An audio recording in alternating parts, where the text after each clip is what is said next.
ভিডিওর শুরুতে সকলকে জানাই হনুমান জয়ন্তীর অনেক অনেক শুভেচ্ছা। আমার তো পুজো কমপ্লিট। এই যে দেখো, হনুমানজিকে নৈবেদ্যও অর্পণ করে দিয়েছি, এদিকে জ্বালিয়েছি একটা সর্ষের তেলের প্রদীপ।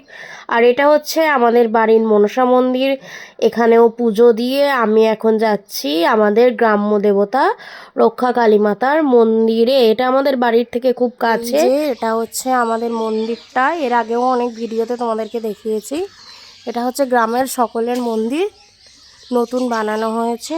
ওই দিক দিয়ে হচ্ছে ওঠার জায়গাটা, চলো যাই।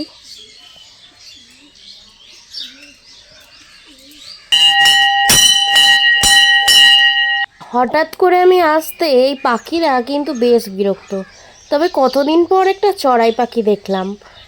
এটা হচ্ছে আসল মায়ের গাছটা, এই যে মায়ের দেবীর ঘট। দেবী সকলের মঙ্গল করুন। পুজোটা দিয়ে এবার মন ঠান্ডা করে। আর এটা হচ্ছে আমাদের গ্রামের তুলসী মঞ্চ, এখানেই প্রত্যেক দিন সন্ধ্যাবেলা হরিনাম সংকীর্তন হয়। দেখো তুলসী মঞ্চটাও কি সুন্দর করেছে। আর এদিকে দেখো চড়াই পাখিরা নিজেদের মতো গল্প গাছা করছে।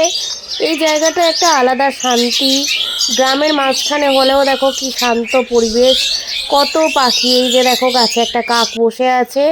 আর এটা হচ্ছে আমাদের গ্রামের বারোয়ারি দুর্গা মন্দির, ঠিক রক্ষা কালী মাতার মন্দিরের একেবারে পাশে।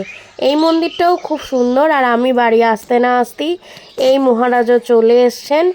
ইনি এতক্ষণ অপেক্ষা করছিলেন আমি আসার। এরপর চতুর্দিকে উনি এখন তদন্ত করে বেড়াবেন যে সেই অদৃশ্য ভূত কোথায়, যার বিরুদ্ধে ওনার লড়াই।